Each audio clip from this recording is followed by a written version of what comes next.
AP ముఖ్యమంత్రి చంద్రబాబు నాయుడు అధ్యక్షతన సమావేశమైన 50వ సిఆర్డీఏ అథారిటీ రాజధాని నిర్మాణానికి అవసరమైన కీలకమైన నిర్ణయాలు తీసుకుంది. మొత్తం 7 అంశాలకు సిఆర్డీఏ అథారిటీ ఆమోదాన్ని తెలియజేసింది. రాజధాని పరిధిలో మరో 20,494 ఎకరాల మేర భూ సమీకరణకు సిఆర్డీఏ ఆమోదం తెలిపింది. పల్నాడు జిల్లా అమరావతి మండలంలోని వైకుంఠపురం, పెదమద్దూరు, యండ్రాయి, కార్లపూడిమల్లె, గుంటూరు జిల్లా తుళ్లూరు మండలంలోని వడ్డమాను, హరిశ్చంద్రపురం, పెదపరిమి గ్రామాలలో ఈ భూ సమీకరణ చేసేందుకు సిఆర్డీఏ అథారిటీ ఆమోదాన్ని ఇచ్చింది. రాజధానిలో హై డెన్సిటీ రెసిడెన్షియల్ జోన్ సహా మిశ్రమ అభివృద్ధి ప్రాజెక్టులకు ఆర్ఎఫ్పి పిలిచేందుకు ఆమోదాన్ని తెలిపింది. మతడం, రాయపూడి, పిచ్కలపాలెంలో ఫైనాన్స్, స్పోర్ట్స్ సిటీలలో దాదాపు 58 ఎకరాలలో ఈ హై డెన్సిటీ రెసిడెన్షియల్ జోన్ మిశ్రమ అభివృద్ధి ప్రాజెక్టుల నిర్మాణానికి ఆర్ఎఫ్పిని ఆహ్వానించేందుకు సిఆర్డీఏకు అనుమతి ఇచ్చింది. ఇక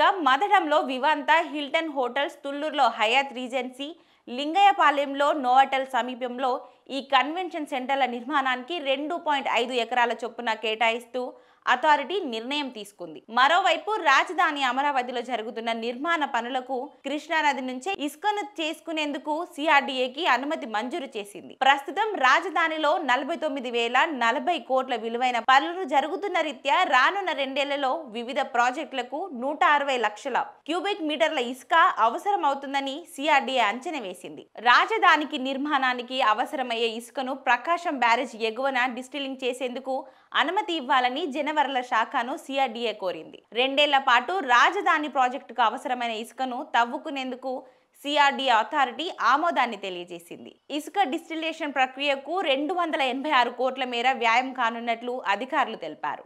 ఇక అమరావతి రాజధానిలో వివిధ సంస్థలకు భూ కేటాయింపులపై మంత్రుల సబ్ కమిటీ తీసుకున్న నిర్ణయాలకు కూడా సిఆర్డీఏ అథారిటీ ఆమోదాన్ని తెలిపింది. సెంట్రల్ బ్యూరో ఆఫ్ ఇన్వెస్టిగేషన్ కు 2 ఎకరాలు, జువలాజికల్ సర్వే ఆఫ్ ఇండియాకు 2 ఎకరాలు, ఇక స్టేట్ ఫోరెన్సిక్ సైన్స్ ల్యాబ్లకు 5 ఎకరాలు, ఆంధ్రప్రదేశ్లో కోఆపరేటివ్ బ్యాంక్ లిమిటెడ్కు 0.495 ఎకరాలు, పుల్లెల గోపిచంద్ బ్యాడ్మింటన్ అకాడమీకి 12 ఎకరాలు, ఎంఎస్కే ప్రసాద్ ఇంటర్నేషనల్ క్రికెట్ అకాడమీకి 12 ఎకరాలు కేటాయిస్తూ సిఆర్డీఏ అథారిటీ ఆమోదాన్ని ఇచ్చింది. అలాగే ఆదాయపు పన్ను శాఖకు 2 ఎకరాలు, ఏపీ గ్రామీణ బ్యాంకుకు 2 ఎకరాలు, సెంట్రల్ బ్యాంక్ ఆఫ్ ఇండియాకు 0.40 ఎకరాలు, ఎస్ఐబికి 0.50 ఎకరాలు, బ్యూరో ఆఫ్ ఇమిగ్రేషన్కు 0.50 ఎకరాలు, కిమ్స్ ఆసుపత్రి, మెడికల్ కళాశాలలకు 25 ఎకరాలు, భారతీయ జనతా పార్టీ కార్యాలయం నిర్మాణం కోసం 2 ఎకరాలను, బాసిల్ వుడ్స్ ఇంటర్నేషనల్ స్కూల్స్కు 4 ఎకరాలను కేటాయించేందుకు